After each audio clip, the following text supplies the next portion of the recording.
Good afternoon, everyone, and welcome to Tesla Motors' 2013 Annual Meeting of Shareholders. We are very glad you could join us today. We have a full house, so thank you very much for coming. My name is Phil Rothenberg, Associate General Counsel of Tesla. I'd like to first introduce Tesla's co-founder, CEO, and chairman, Elon Musk.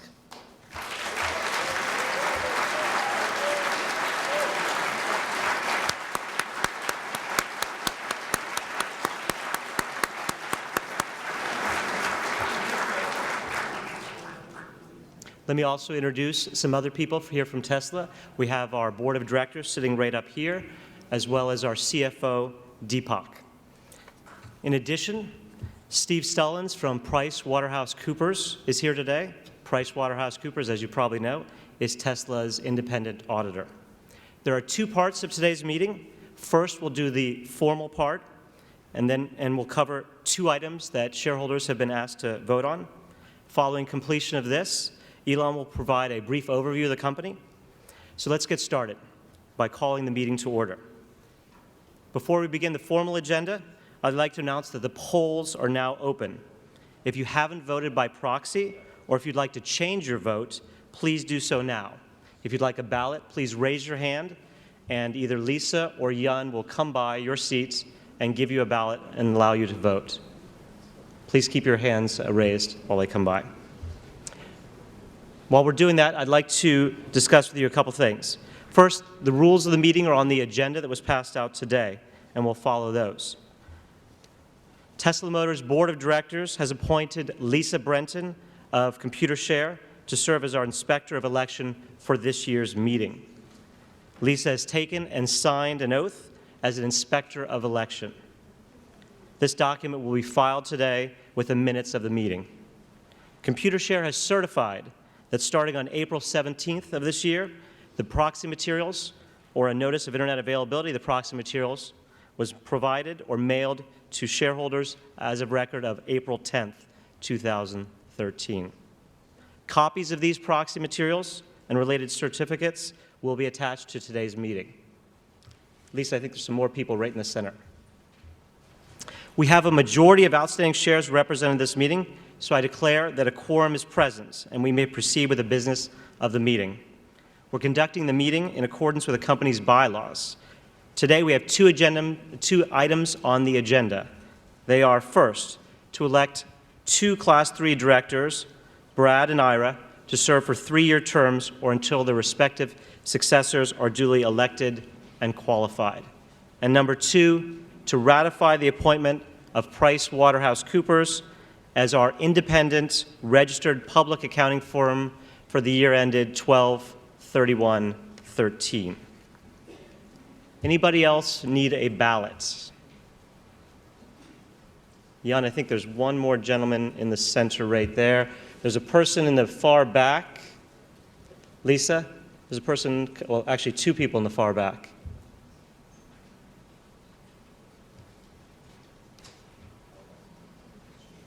So once you've voted on your ballot, if you need to, if you could raise your hand again, and Lisa or Yun will come by and pick up your ballots.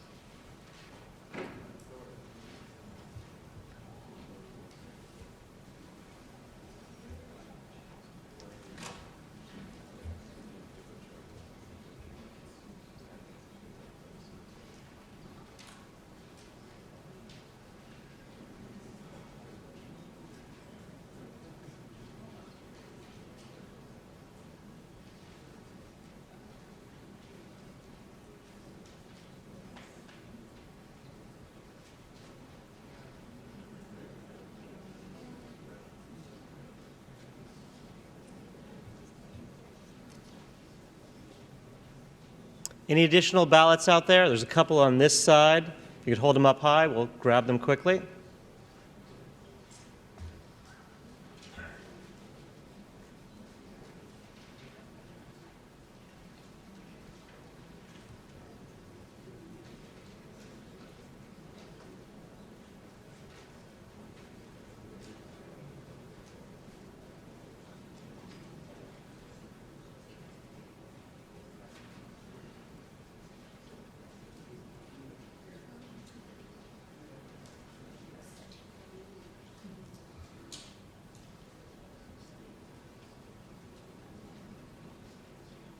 Any additional ballots?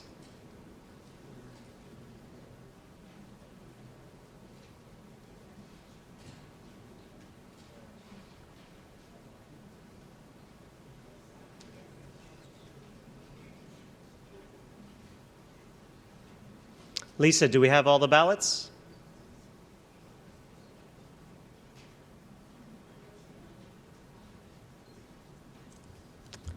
Thank you. The polls are now closed. All measures have passed. That concludes the official business.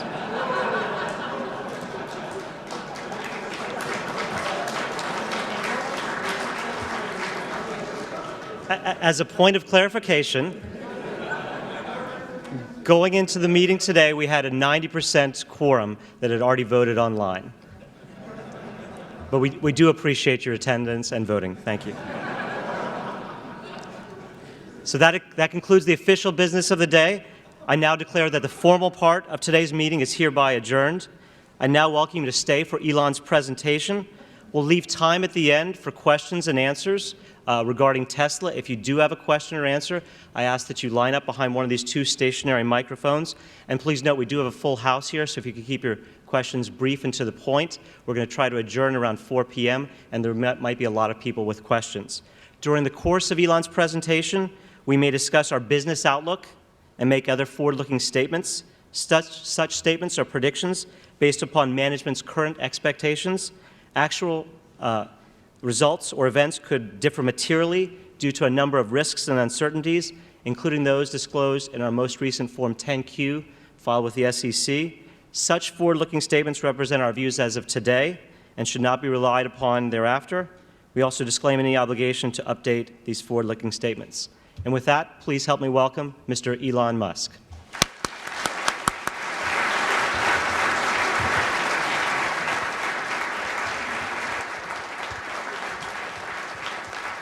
All right. Well, thanks everyone for coming, and I'd like to thank you all for being shareholders in the company and for having the sort of the faith to invest in Tesla. As always, I mean, we're trying to work really hard to build shareholder value over time and build a great company, and really deserve the faith that you've placed in Tesla. This has been a great year. I think things have really gone pretty well. I mean, obviously, it's a testament to the hard work of a lot of people at Tesla who put in crazy hours to achieve that. I'd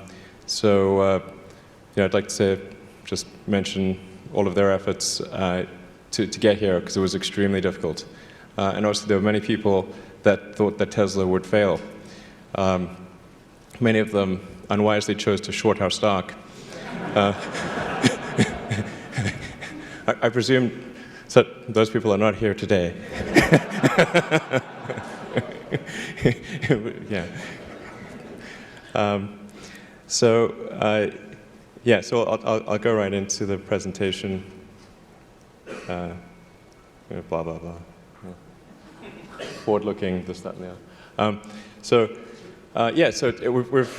The Model S is really a great car. We told people it would be a great car, and it is. And that's been objectively confirmed by Motor Trend, who declared it to be Car of the Year, Automobile Magazine, and then recently Consumer Reports that actually gave the Model S the highest rating they've ever given to any car of any kind, like I said, ever. They did give a 99 once before to a Lexus about 6 years ago.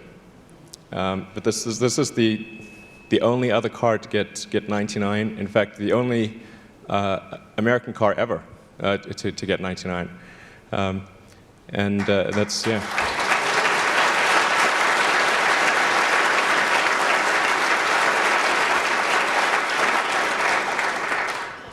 And it should further be noted that the way that Consumer Reports works is that they buy a car at random. So they buy a car at random, we don't know which car it is, and then they drive the car for months, and in every conceivable way. And amazingly, they never broke down once. They must have been very lucky. So, as people are probably aware, there were some. Not every bit of press was positive. There were a few things, a few articles there that weren't positive. But by and large, it's been very positive. So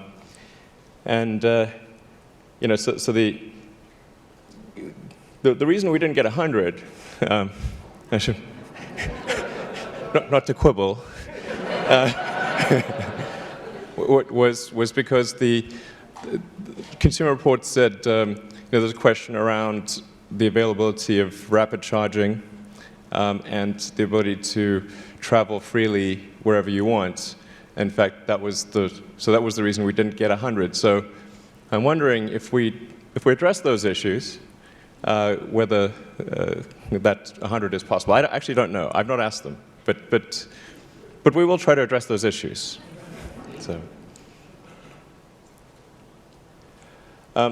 it's worth noting that we were the top-selling electric car in first quarter. In fact, if you add up all electric car revenue, we actually sold our revenue at Tesla was greater than all electric cars sold in the United States. So if you add up the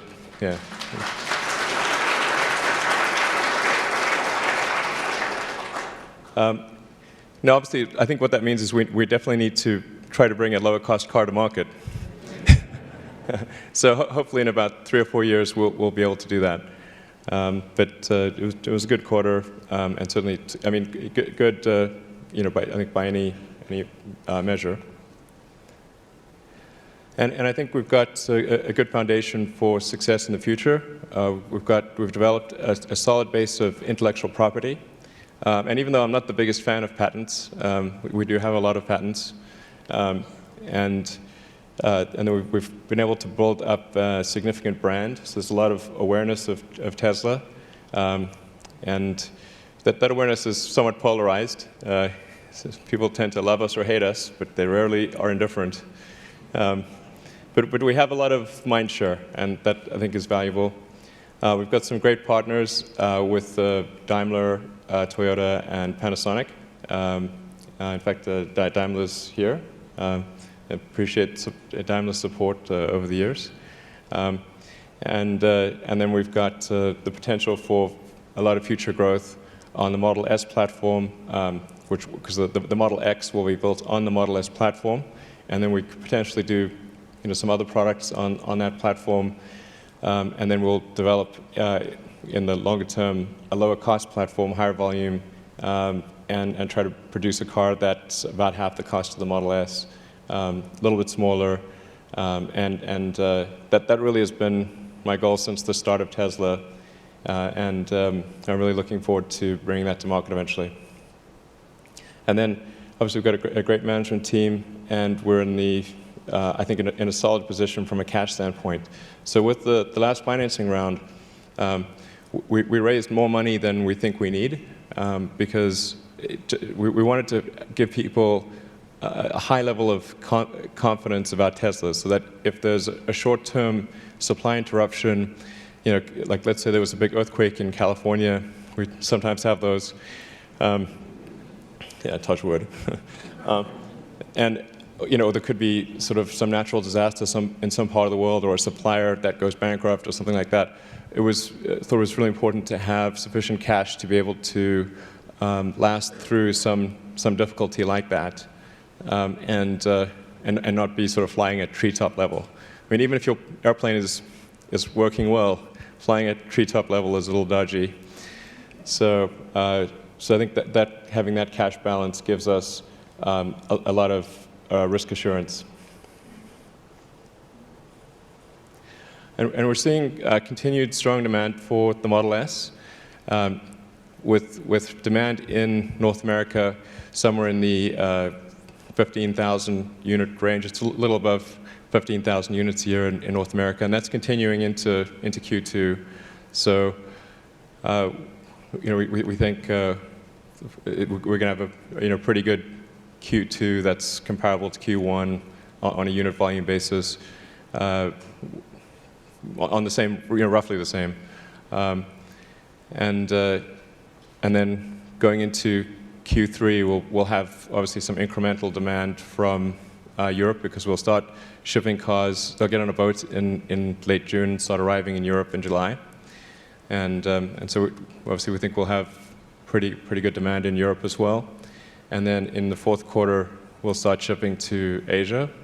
So if things go really well, assuming that they don't sort of take a turn for the bad, then it would be reasonable to extrapolate the US demand by roughly a factor of 3. So again, this is speculative, so I'm not saying it will be the case, but I think it's, in my opinion, likely that we'd see demand of at least, say, 40,000 units worldwide if the US demand is 15, and maybe better than that. And then what we're seeing is that, so I say global. I actually think it's going to be more like 40, but we're saying 30 here. Anyway. What we're finding is that Tesla owners are really our best salespeople. So when the cars get delivered in market, the owners will show other people the car and give test drives and that kind of thing. And very often when I meet someone who owns a Model S, one of the first things they tell me is how many other Model S's they've sold. I think that's really great. And it means that there's sort of kind of a viral growth component to sales. So the more cars that we've delivered in a particular area, the better our sales tend to be. So that's a good sign. And we're expanding our store and gallery presence quite a bit. So by the end of this year, we'll have increased our stores and galleries by 50%. So going from roughly 34 to 50. So you can sort of see the map there. So quite a significant expansion on the store and gallery front. And then and it's actually an even bigger expansion on the service center side. So what we're seeing is that one of the biggest impediments to people purchasing the car is not actually whether there's a store or a gallery near them, but they just want to know, can their car be serviced? I mean, is there a service center in their city, or if it's a large metropolitan area, in their region of the metropolitan area? So in places like the Bay Area or LA, you need to have multiple service centers, because sometimes it can take longer to drive from one side of LA to the other than it can be to fly to San Francisco. Yeah, I really need to do something about that 405. Yeah. But we've got to get the service centers out there, and so our service center count will almost double by the end of the year, and like I said, that's a factor not just in being able to service existing customers, but as a reason for new customers to buy. And I should say something a little bit about the service center expansion. I think there's actually a lot of opportunity in the middle of the country, and we're going to see a lot of our service center expansion in that area. And I think sometimes people underestimate the real demand in the middle of the country. I think it's actually quite a bit higher than most people would think.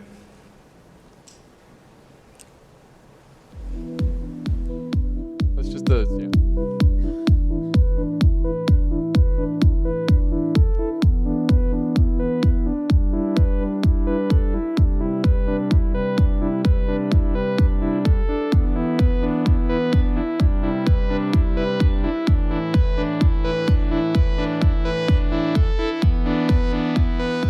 Tesla developed this supercharging technology, which is the most advanced charging technology in the world. This is something that allows you to make a brief stop at one of our Tesla supercharger stations, charge your car very quickly, and be on your way. Something that's unique about the supercharger is that it's free. It's not just free now, it's free forever. The number of Tesla supercharging stations is increasing dramatically. By the end of next month, we will have tripled the number of stations since the beginning of the year. Within 6 months, we will have covered most of the major metro areas of North America. A year from now, we will have covered 80% of the North American population, and within 2 years, over 98%. So by buying a Tesla, you essentially have free long-distance travel throughout the country forever. And we're also improving the supercharging technology itself to cut the charge time in half. So previously people were spending upwards of 45 minutes with the supercharging technology. Now a stop will only take you about 20 to 22 minutes. So the Tesla supercharging system will allow you to do the ultimate road trip. You can travel across the country and just pack some food, stay with friends, and leave your wallet at home.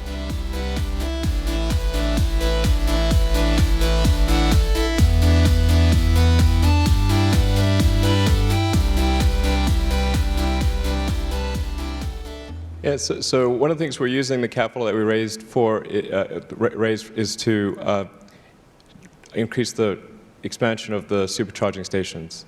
So we're going to have tripled the supercharging stations, as I mentioned, within about a month or two from the beginning of the year. And by the end of this year, you'll be able to travel from LA to New York just using the supercharging network.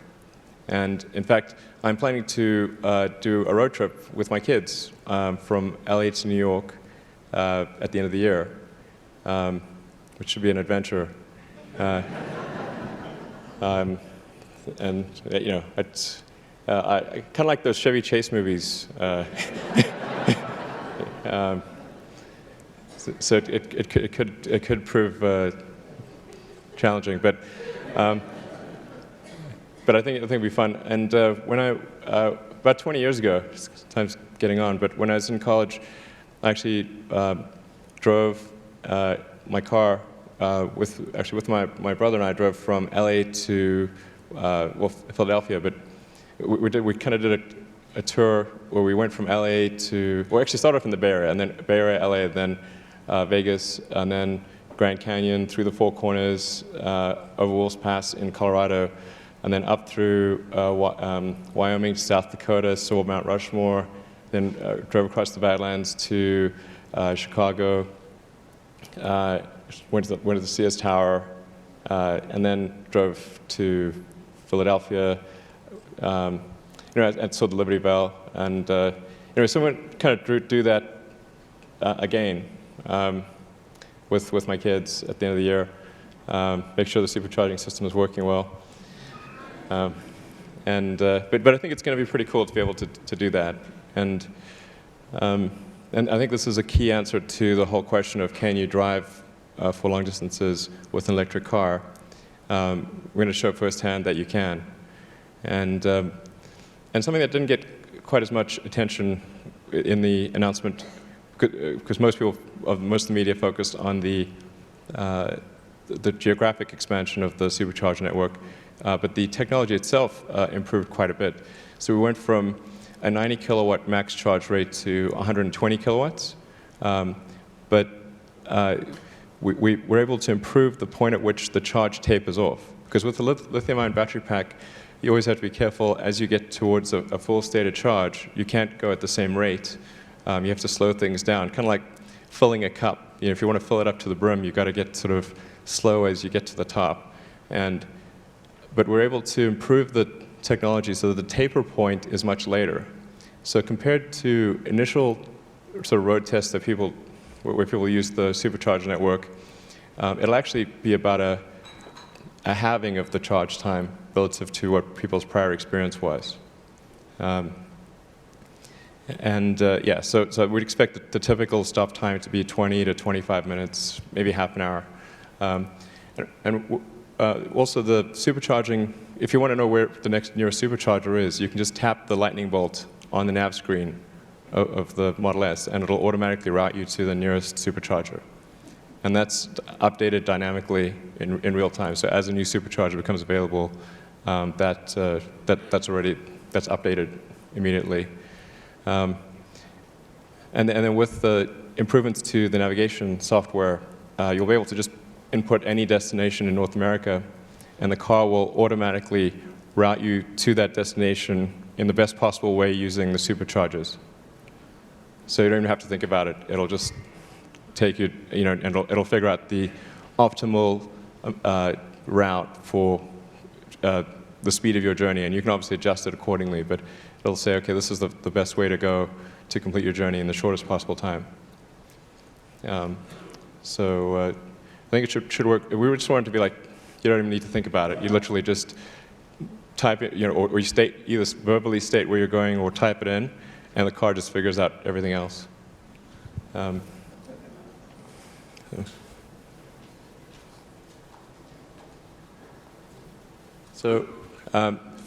the year, as mentioned in the quarterly earnings call, we expect the total deliveries to be a little over 21,000 this year, and with a gross margin excluding ZEV credits or zero emission vehicle credits of 25%, and then it's at 50 stores roughly, well, a little more service centers than that.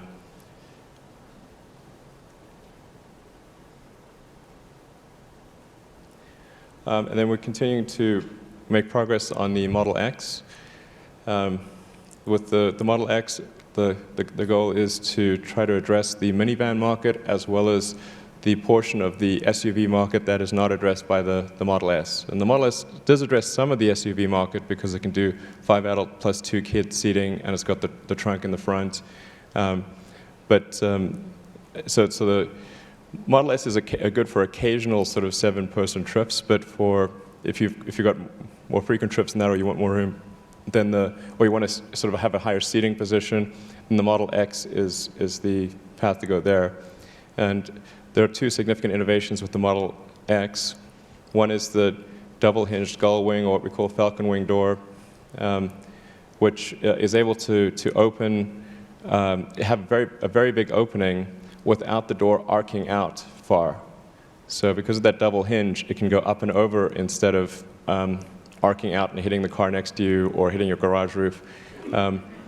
And now we're taking a bit of a chance with this door because it's something people haven't seen before, and will people be comfortable with it? It's hard to say. I think it's going to be pretty awesome. And we're taking great care to ensure that it's safe for people, so there's going to be like a pinch strip, so even if you stick your finger in, or if your kid sticks finger at the last second, the door won't squash the finger because it's got a pinch strip. And then the door's got proximity sensors, so it won't hit anything. It'll stop a few inches before hitting anything, so you don't have to worry about hitting the roof of your garage or anything like that. It just automatically senses proximity and stops. And then what that door enables is you can step directly to the 3rd row. So having direct 3rd row access, even if you've got child seats in the 2nd row, is very important. Normally you really can't get to that 3rd row if you've got kid seats in the 2nd row. And then you can actually stand up in the 2nd row. So I can actually stand up in the 2nd row. If you're under about 6'3", 6'4", you can actually stand up in the 2nd row, which is great. So if you want to say you want to put your kid into a child seat, instead of having to cantilever yourself, sort of reach in like that, you can actually just step into the car and put your kid down. And that's a lot easier than trying to cantilever a kid over into a baby seat or child seat. And then the other key thing here is the world's first dual motor all-wheel drive in a production car. So there'll be a second motor in the front that will allow for intelligent all-wheel drive. So it will dynamically shift torque front to rear, and it's able to do that at the millisecond level. So to the car, if you're at the millisecond level, the car looks almost stationary because it's like that's at every thousandth of a second, it's readjusting the torque from front to rear. And so you can, like if you were to go over like an oil slick or some ice or something, the car would instantly shift torque to whichever wheels can handle the torque, and then shift them back as you move over that slippery patch, as opposed to having a mechanical linkage which has a lot of inertia and latency effectively. So the bottom line is it should give the best all-wheel drive experience. Somewhere between like digital and analog. And then because the battery pack is in the floor pan, you have a very low center of gravity, which is unusual for an SUV class or an SUV type of vehicle.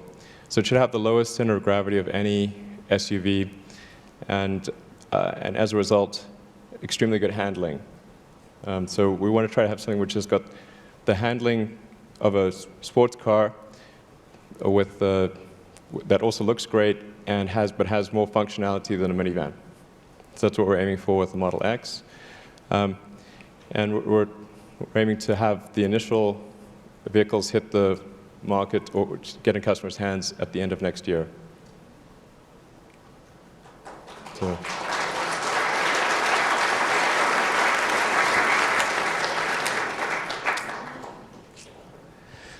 So in terms of some general product elements here, I've talked a lot about this, but just in summary, thus far this year we've introduced the 60 kilowatt-hour version.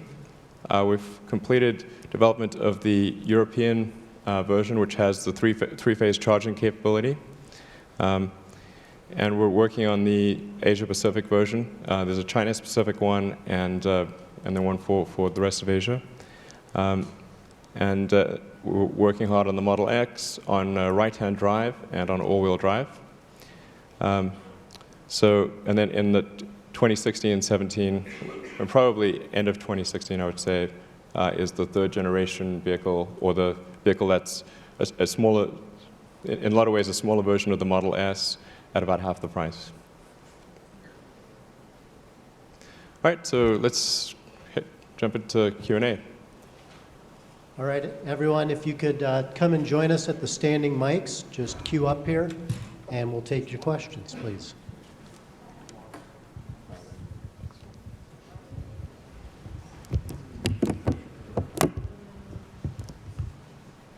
Hi. We live on a cul-de-sac, and as the houses are turning over, there are more and more young children. Are there any plans to add noise to the motor?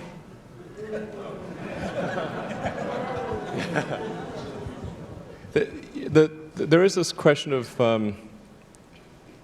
having the Model S make a noise. Obviously, the challenge there is to avoid noise pollution at the same time. We're in discussions with, yeah. Definitely, there's two schools of thought on this. I think something that might, I think the sensible, ideal thing long term is to have proximity sensors that direct a pleasant sounding noise in the direction of where somebody's walking. So therefore, it's the least amount of noise, and it's not annoying, and it's only going to where it needs to go. That's what I think is the right long-term solution. It'll take a bit of work to get there, but I think that's hopefully where things will end up. Mr. Musk, my name is Rick Smoke. I am a shareholder, and I note that two members of the board of directors resigned last year. They did? Were they asked to resign, or do you have any inclination as to why they resigned, and their specific expertises, and whether they've been replaced or need to be replaced? Actually, one of them was simply Daimler changing their board membership, and that was due to the retirement or the retirement of the responsibilities of the Daimler board member. But then Daimler sort of named Mr. Kroger over there. He could perhaps give a better explanation. But that's essentially was due to the retirement of the Daimler board member within Daimler, and so Daimler then appointed somebody else. Right. I'm not sure who the other person is you're referring to. Dr. Kohler and Al Taramaki? Oh, Adria. Yeah, so that, the Abu Dhabi actually sold their stake in Tesla. Actually, what happened before that was the Abu Dhabi ownership of Tesla, I think they own like maybe 7% of Tesla, transitioned from the Abu Dhabi Water and Electricity Authority to TAQA, which is their kind of their investment arm. And so the person that was representing the Abu Dhabi Water and Electricity Authority then resigned, and there wasn't really, and at some point after that, Taka separately decided to sell their Tesla stake, I think at about $34, maybe not wise.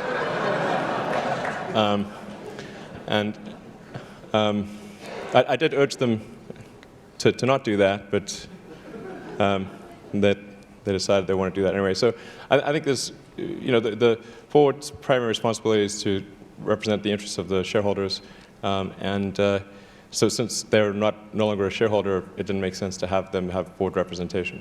Thank you. Hi, my name's Rahul Sanad, and I'm a shareholder.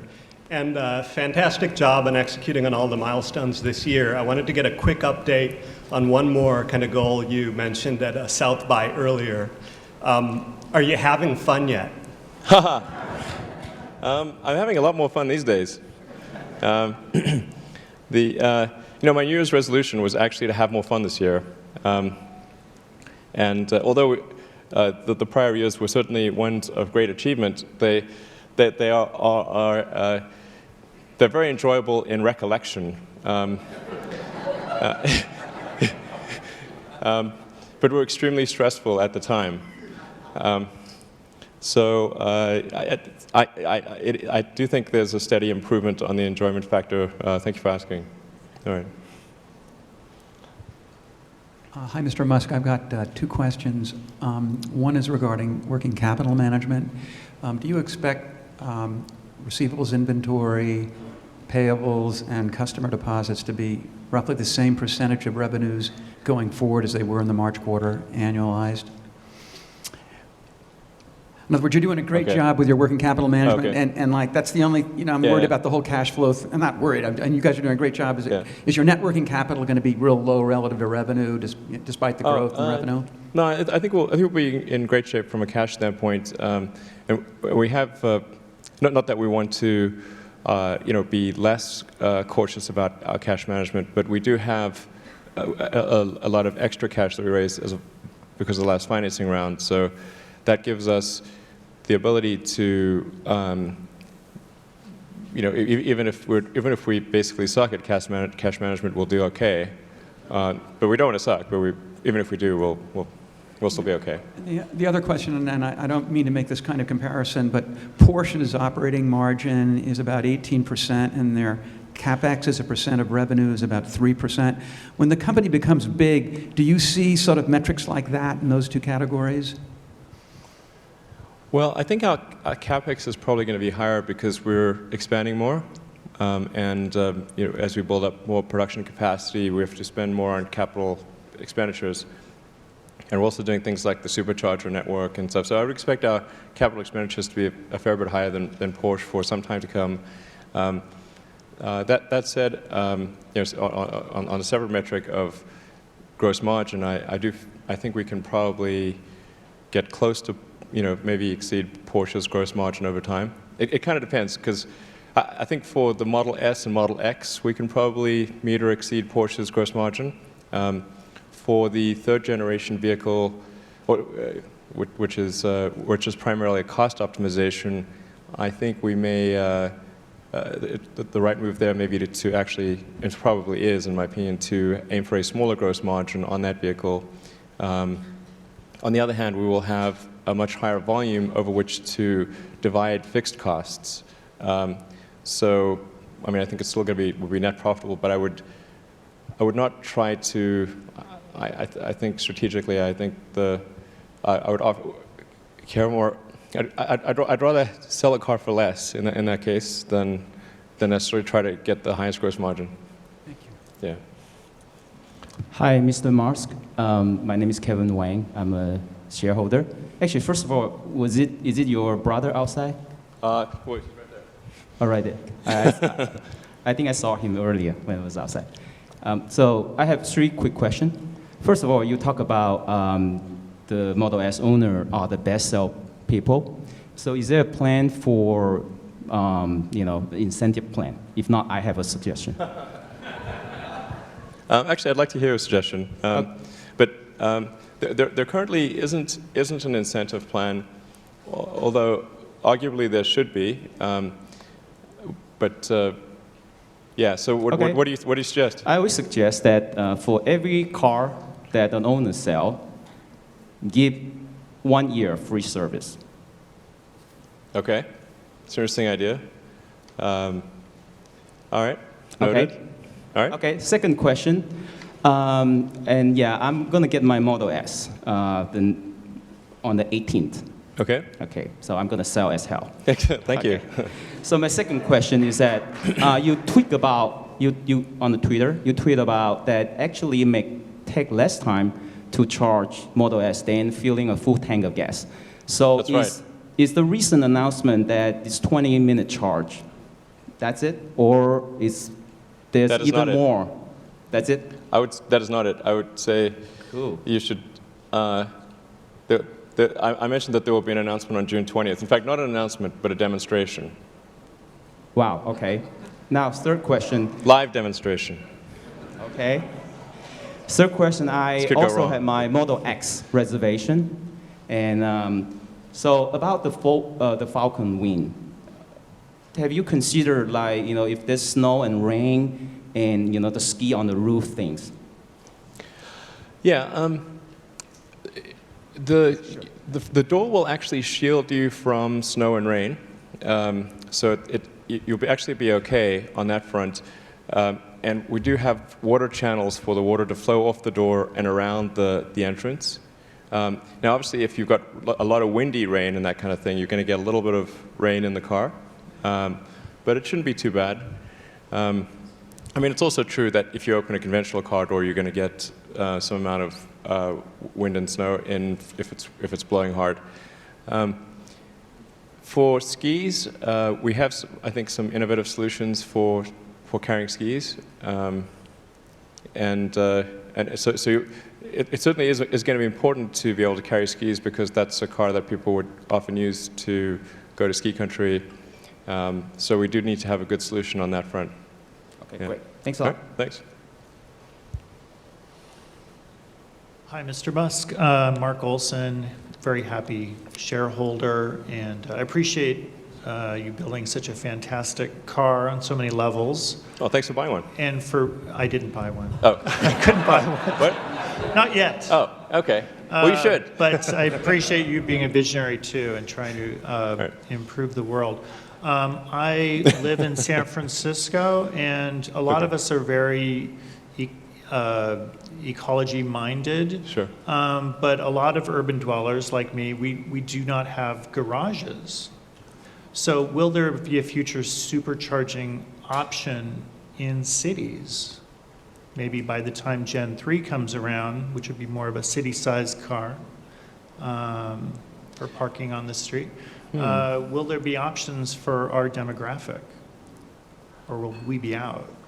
Well, we got to figure out some kind of good solution for that. So it's either going to have to be some kind of supercharging station, or I mean, hopefully cities put in the infrastructure for street level charging, because I think that's the ideal thing. Because if you can just park where you'd normally park and plug it in, that's really convenient. But even if you have to go to a supercharger and, say, wait 20 minutes or whatever the case may be, that's still way less convenient than just parking the car where you would normally park it and plugging it in. In fact, this is something that people, when they drive Model S frequently, you notice it when you switch back to a gasoline car, that it's really annoying going to gas stations. And you realize just how much gas stations suck. They're really horrible. But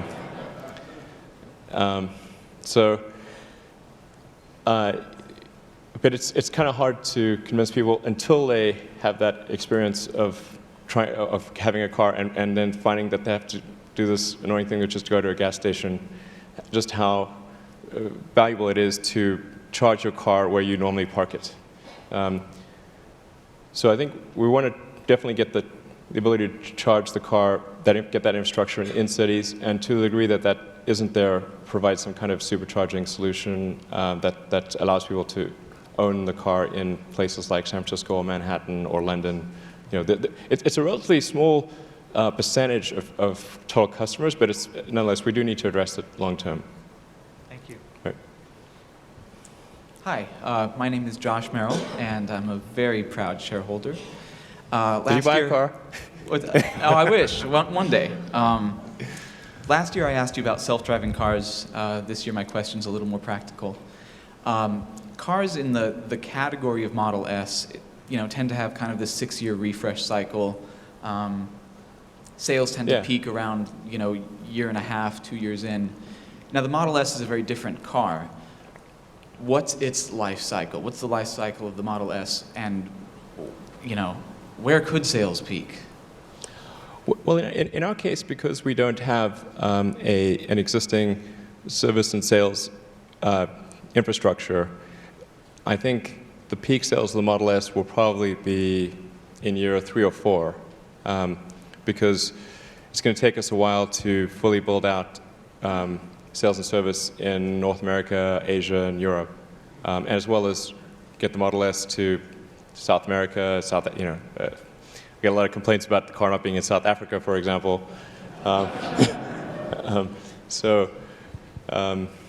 We want to make sure that the car is available kind of worldwide wherever people want it, and that's going to take us, at least 3 or 4 years to get that. So I'd expect probably 4 years from now would be like the peak sales of the Model S. And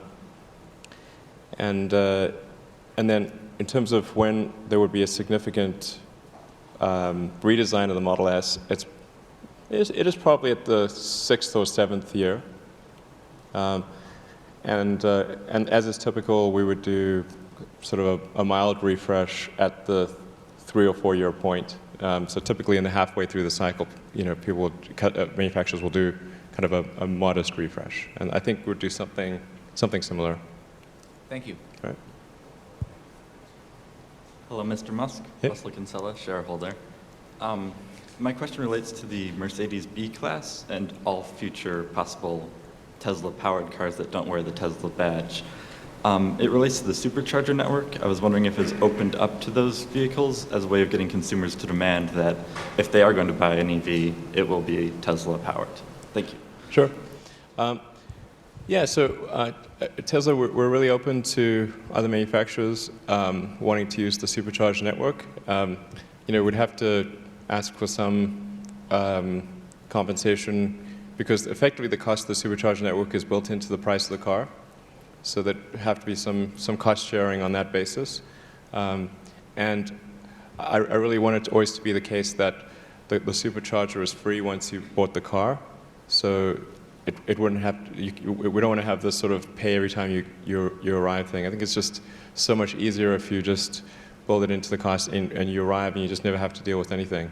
So as long as another manufacturer is willing to take that same approach, at Tesla we're more than happy to share the network. It's not, so I've seen some articles like, is it Tesla's intention to create sort of a walled garden or something like that? And that is not at all the case. This is not some nefarious marketing ploy. It is simply that we need to have high-speed charging in order to have convenient long-distance travel. And if we were to wait around for everyone to agree on the right approach, it would never happen. So we have to just go out there and do it, and then other manufacturers can join us, or they could copy us, or they could think of something better. Yeah. All right. Good afternoon. My name is George Cranen. I'm a satisfied stockholder.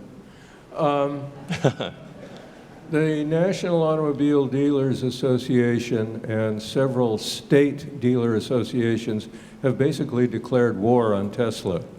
And they are fighting in state legislatures and in the courts to try to hamstring our sales model. It's really terrible. Your projections that you showed us earlier for the growth of galleries and showrooms and service centers, are those projections tempered by the opposition from NADA and the like, or? Right. Well, it is the Auto Dealer Association is definitely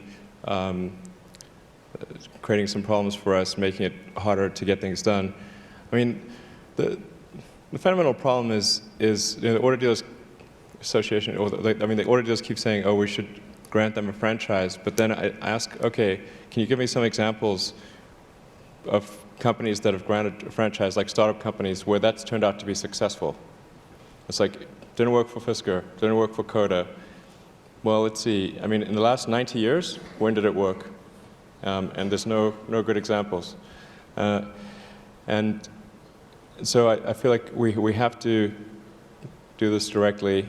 And also, our philosophy with respect to service is not to make a profit on service. I think that it's terrible to make a profit on service.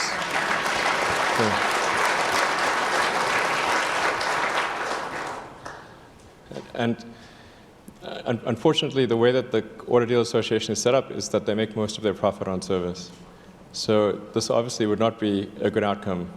Now, the challenge we face, of course, is that the auto dealers are very strong, very influential at the state level among the legislatures.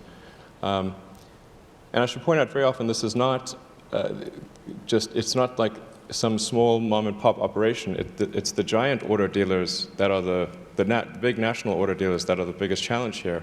Sometimes people think, oh, we're fighting some set of small auto dealers in the state. No, we're fighting the giant ones that have the big money to spend, not the little ones. So,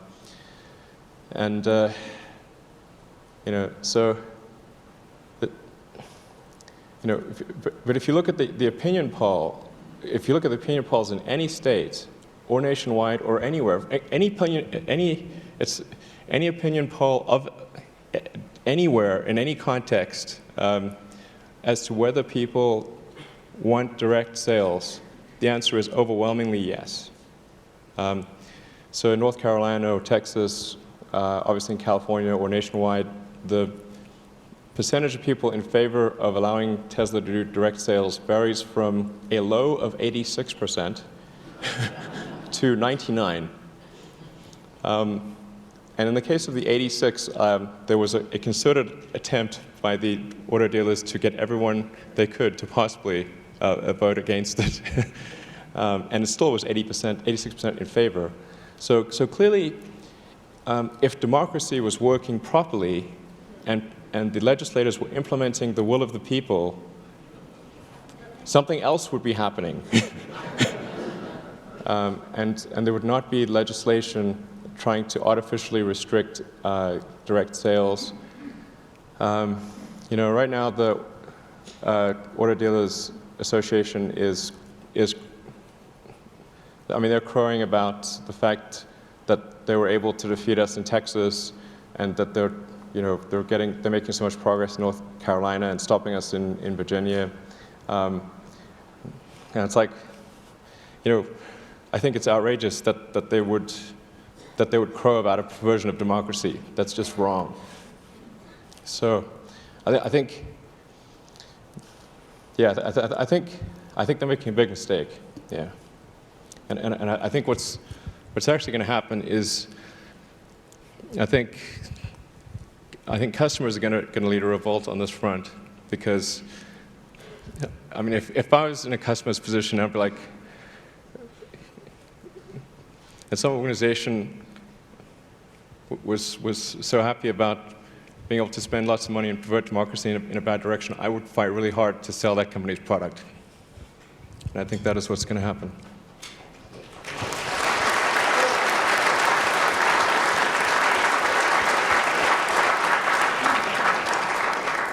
I'm Andre Crandall, and I'm a proud shareholder.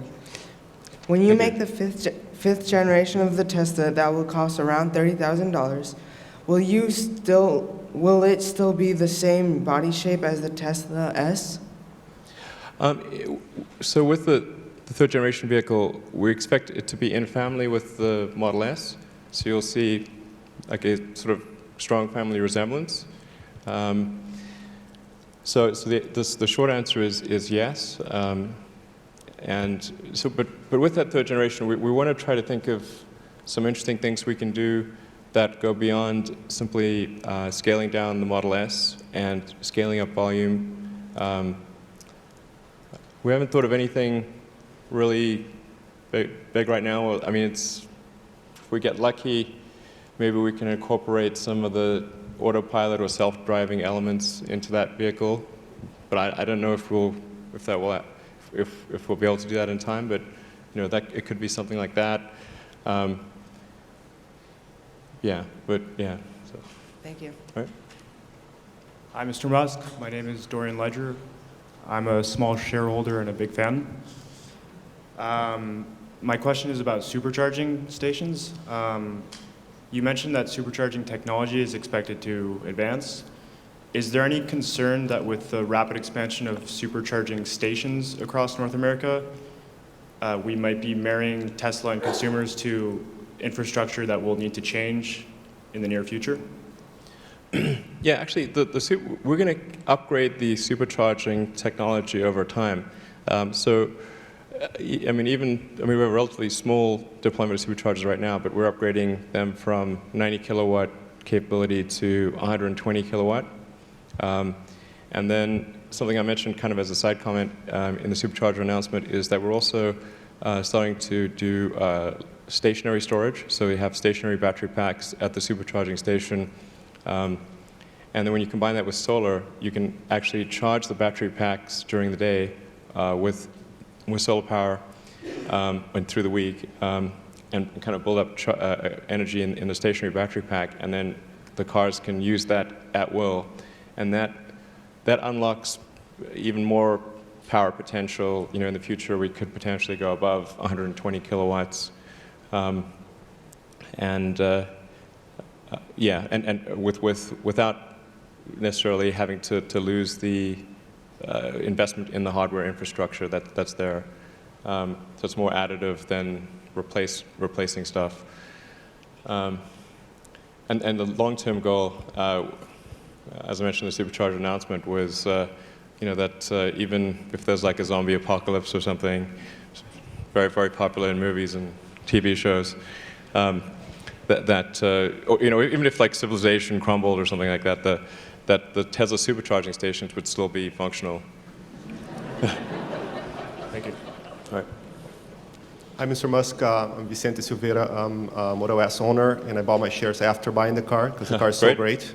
So my question is, clearly you've done a fantastic job at going through the startup phase and surpassing all the initial risks. And what do you see as the main risks for Tesla and for your stated goal of electrifying transportation between now and achieving that goal? Sorry, electrifying transport, sorry. Yeah, so my question was, what do you see as the greatest risks ahead of you between where you are and where you would really achieve your goal of electrifying transportation for all of us? Sure. Well, I think the biggest single challenge for electric vehicles is affordability. Let's say hypothetically one could build the Model S for half the price that it currently costs. I think we would see extremely widespread adoption of the Model S. And then the other thing that has to be solved is long distance travel. So if those two things can be solved, I think that's it. That's what's needed for there to be a huge tipping point in the direction of electric cars. So we're trying to advance that as fast as we can. And it does require a lot of engineering effort to design things for manufacturing. And that's why the first cell phones were so expensive and had quite limited capability, but with successive generations they kept getting better. And we're trying to make that happen in a much shorter period of time than it occurred with cell phones. And I think it's a bit more of a challenging problem. So it takes an enormous amount of engineering effort, but that engineering effort is really primarily aimed at improving the manufacturability and the affordability of the electric car and addressing the long-distance travel problem. I mean, I'm hopeful that we'll be there in 3 or 4 years. And if that turns out to be the case, then I think that would be a really, really great thing. So, thank you. All right. Hi, my name is Simon. I'm a happy shareholder. I wish I would have bought more shares. Thanks for buying shares. My question is for the third gen. I've heard the battery is one of the most expensive components, and I want to know if new technology has to come out in order to get it to the $30,000 to $40,000 price range, or something else to get it down there. Yeah, there's definitely there's a significant improvement in technology needed to have a compelling, affordable electric car. So I think in order for it to be compelling, it has to have a useful range of at least 200 miles to be comparable to gasoline cars. So we're working with companies like Panasonic and others on new cell electrochemistry that's really optimized for automotive use. And I mean, I'd say I feel pretty optimistic that we can get there without any miracles occurring. And the potential is there for breakthroughs in energy storage technology that go beyond what I'm highly confident will occur. In particular, we could see a breakthrough in an area in which I have some familiarity, which is ultracapacitors, or essentially a capacitor-based architecture. There's nothing that exists today that has the energy density that's in production. So sometimes you'll see things that are announced, like there was fast charging of like a cell phone or something. And you can do very fast charging with a capacitor, but the range that you'll get, or the energy density, is still far too low. But I'm increasingly optimistic that there will be a breakthrough on the energy density front. But it's not anything that people are publicly aware of. Thank you. All right. Good afternoon, Mr. Musk. My name is Marjorie Zimmerman. I'm a delighted shareholder and hopefully soon a car owner too. I would like to ask about the power content of the supercharger stations, how the power will be generated for those. Will that be the same throughout, or will it vary by location? I'm also wondering about how the company will cover the cost of the network long-term. And another little side question, I will confess I currently drive a Prius, which has a solar panel on the roof, which I love. Sure. And I wondered if there's any projected, future intent to include solar integrated into the car itself. Thank Sure. you. Absolutely. Thanks.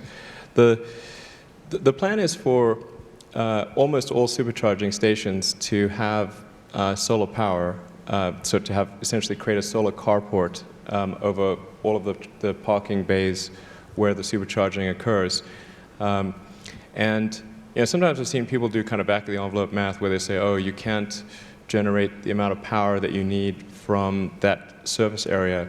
But the thing that they're not taking into account is that for most of the time, most of the week, those bays are actually empty, or mostly empty. That the supercharging bays really fill up on kind of like a Friday afternoon and evening, and on a Sunday, because that's when people tend to do long-distance travel.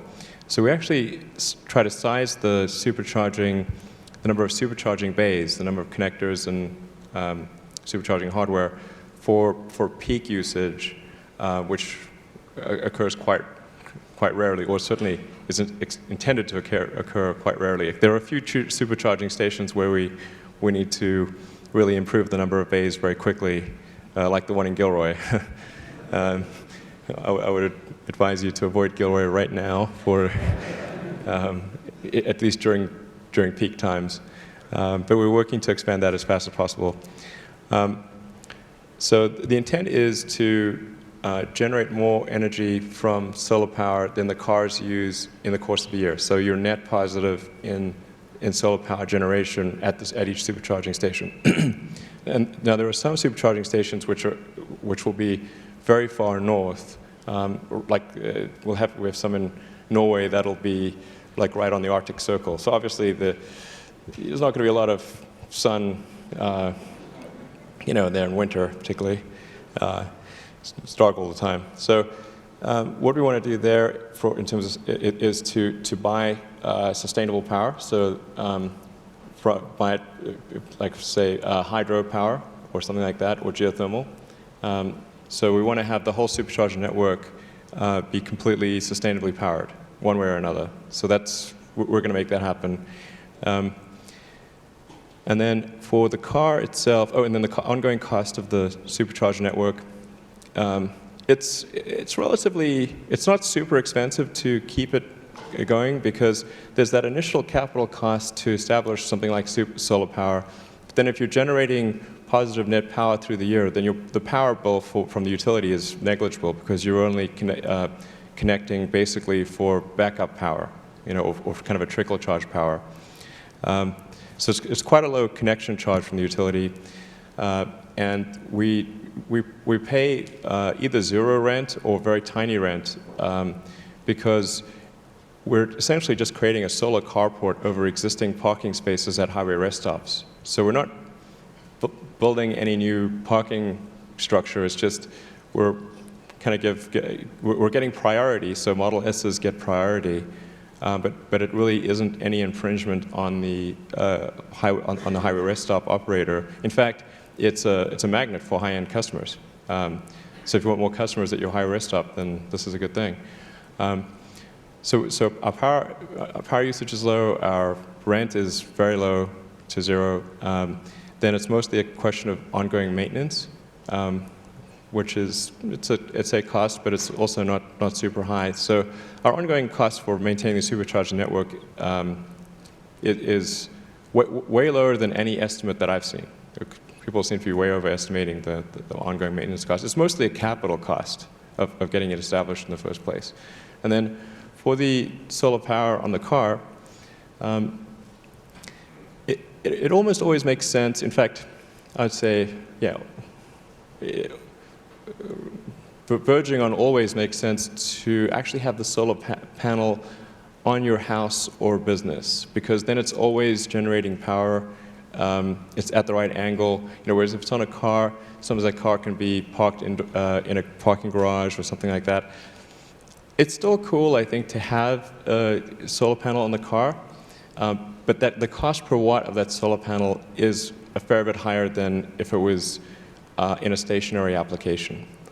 So that's why we haven't really pushed that as an option in the near term. But I think it would be cool to have in the long term. So I think we'll maybe try to have that in the long term. All right. Great, thank you. Thanks. Elon, we're about 20 minutes over time. I don't know how you're holding up. If I look at the queues here, we could go another hour. So. Okay, let's go like maybe another 10, 15 minutes, and then. Pardon me? Oh, we've got a meeting at 5. All right. What's time now? Not here. Yeah. Oh, I need to depart at 4:30 if I have a meeting at 5. So as long as I depart at 4:30, that's cool. Hello, Mr. Musk. I'm Moises Kassab. I'm a very big fan and a very happy shareholder.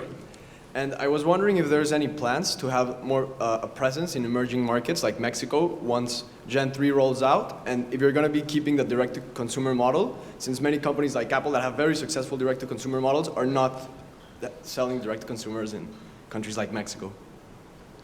Well, we definitely want to sell Tesla cars in Mexico and other countries. So you should expect that we'll do that. I think the most likely outcome is we would go direct. I can't speak to what Apple's doing. But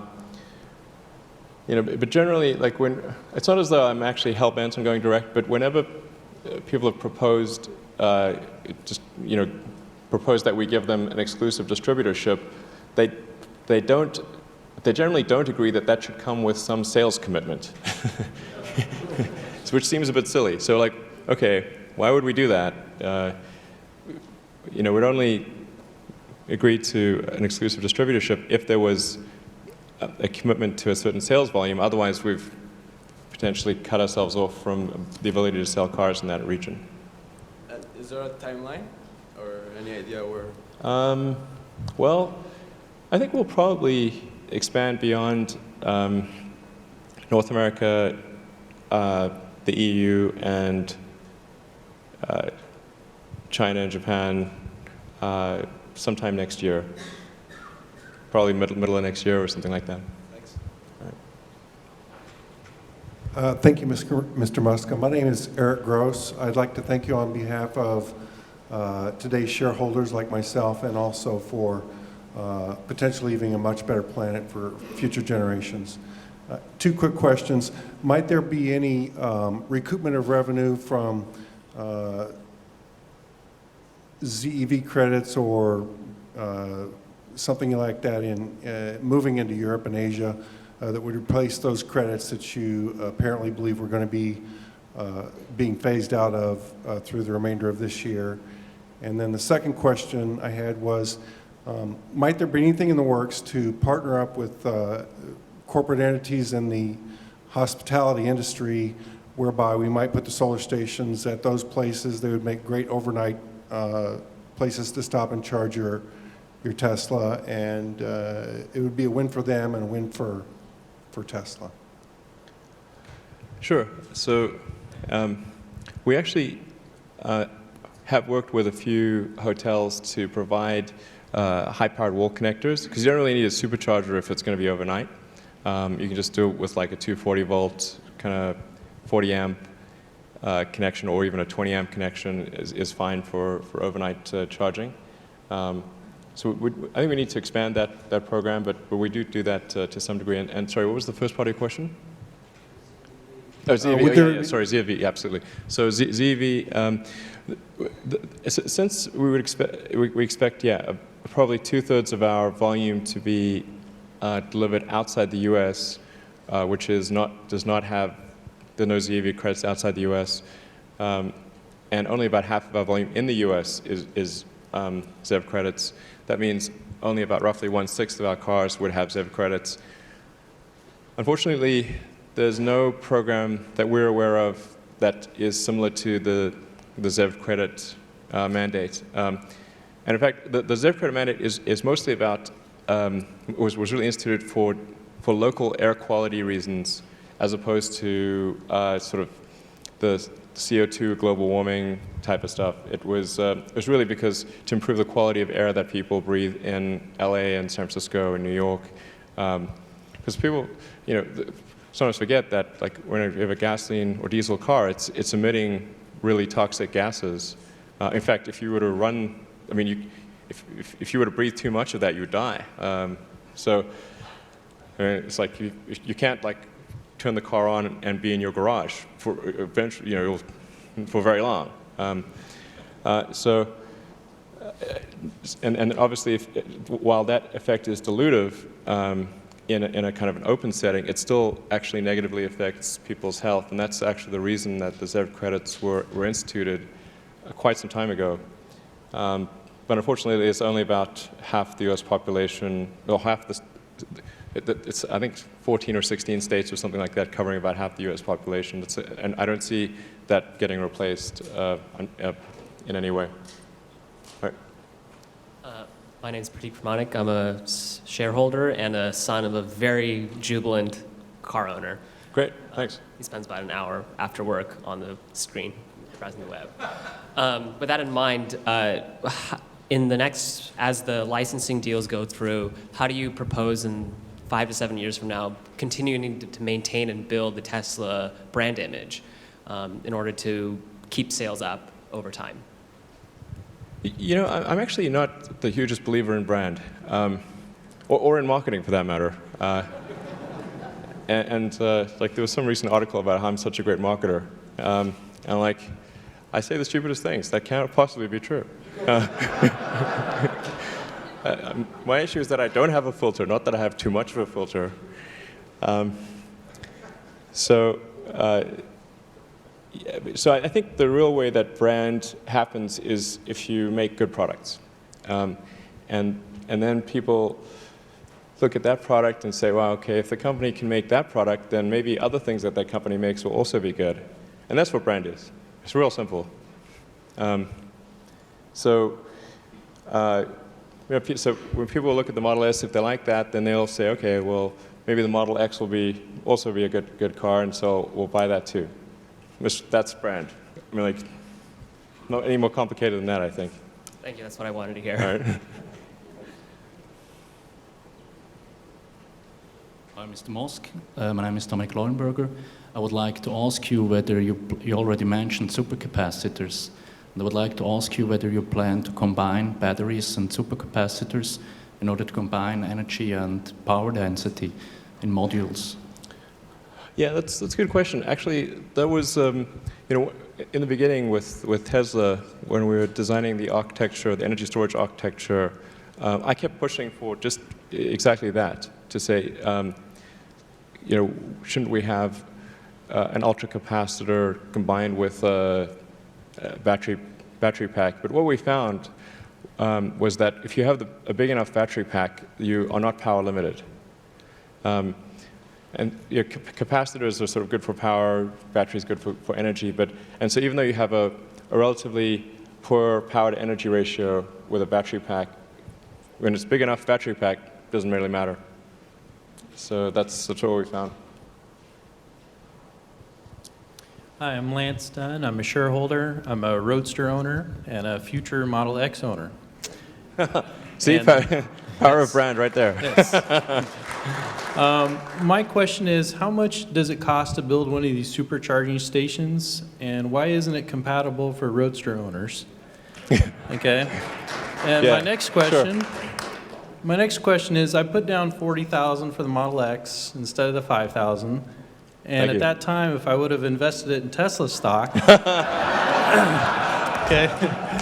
I missed out on about $100,000. Right. Okay.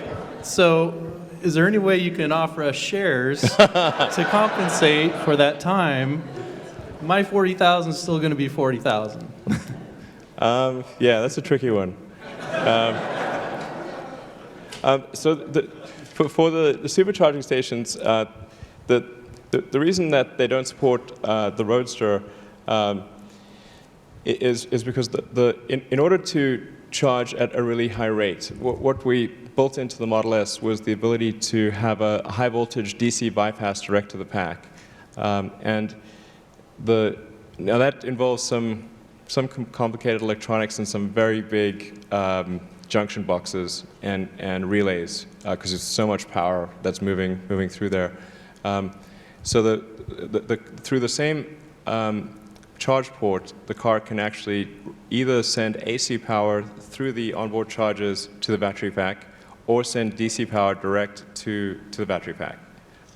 With the Roadster, we do not have a high power DC bypass. It's all current goes through the onboard charger, and so it can only take AC. And then the Roadster is not really intended as a long distance vehicle. I love the Roadster, but 3 hours in a Roadster is a long time. So, you know, and then I think I mentioned the cost of the supercharging stations is about $150,000 without solar, or maybe $300,000 with solar. On average, some of them are more, some of them a little bit less. Yeah.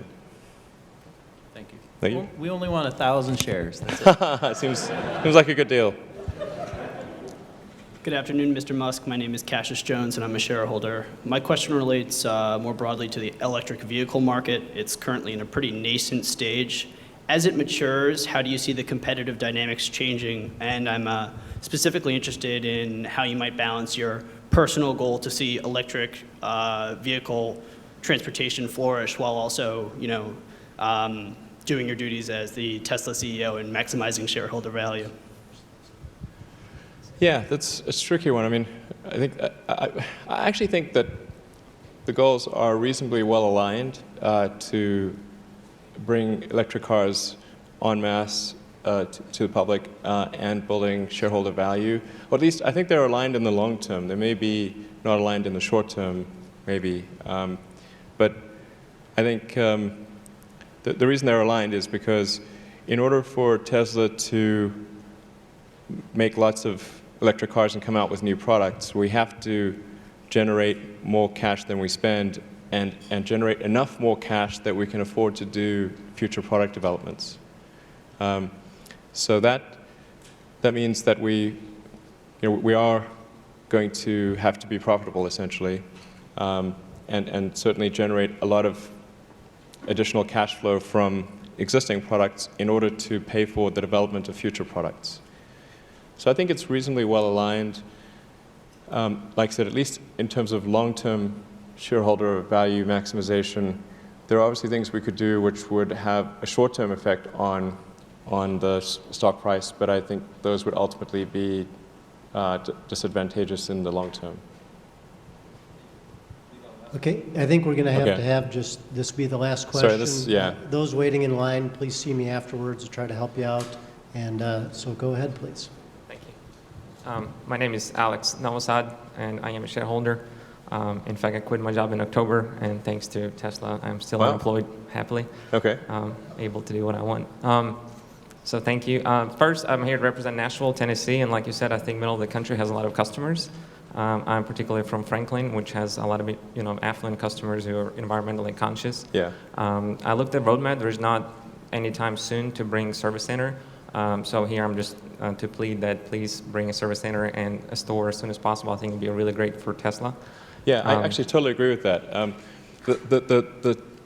The service center rollout was really just, that I mentioned, was actually only like applying to the next 6 months. So next year we're going to have a lot more service centers, and like I said, I really agree with, I actually think there's a lot of potential in the middle of the country for Tesla sales, much greater than people think if they just looked at like Mercedes sales or BMW or Audi or something like that.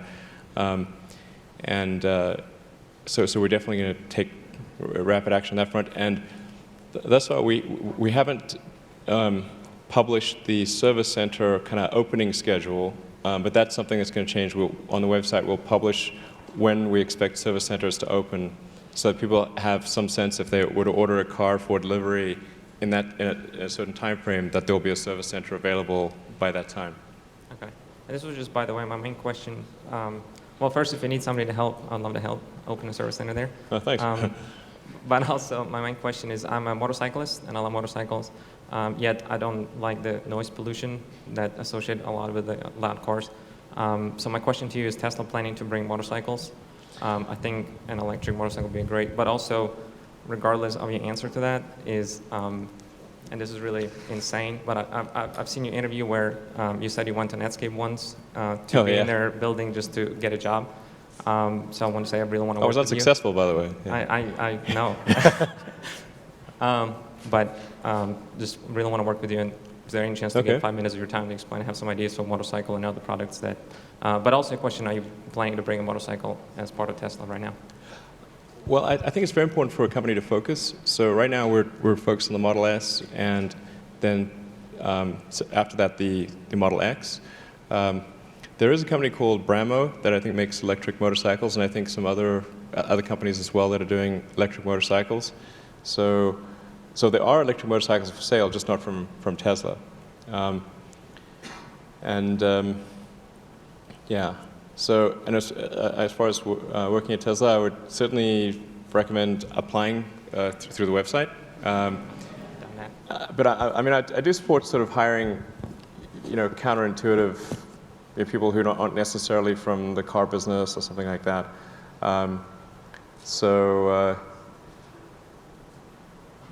Yeah. Trying to figure out how to do this. And thank you. Yeah. What was your name again? Sorry. Alex Navasad. Okay. And I'm a software engineer by specialty. Okay. I've been 10 years in software engineering, but I've done project management and other things, and I want to change the world. Right. I got it. I'm just very passionate. All right. Well, submit your info to the website, and I'll ask Human Resources to take a close look. Thank you. All right. Thank you. All right. Thanks, everyone.